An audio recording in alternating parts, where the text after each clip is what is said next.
দুর্গা মহামায়া আই গোসানী দুর্গতি নাশিনী আই মঙ্গলকারিণী মা দুর্গা মহামায়া আই গোসানী দুর্গতি নাশিনী আই মঙ্গলকারিণী সুরক্ষী হৈ আয়ে শিৱ গৰিলে আকাশৰ দেৱগণে পুষ্প বৰষিলে আকাশৰ দেৱগণে পুষ্প বৰষিলে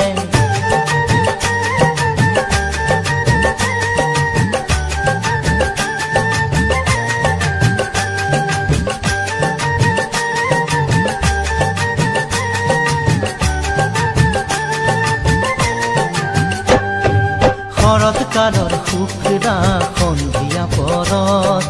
গৌৰী আহি মাতৃগৃহত হ'ল উপস্থিত লগত আহি মহালক্ষ্মী মহাসৰস্বতী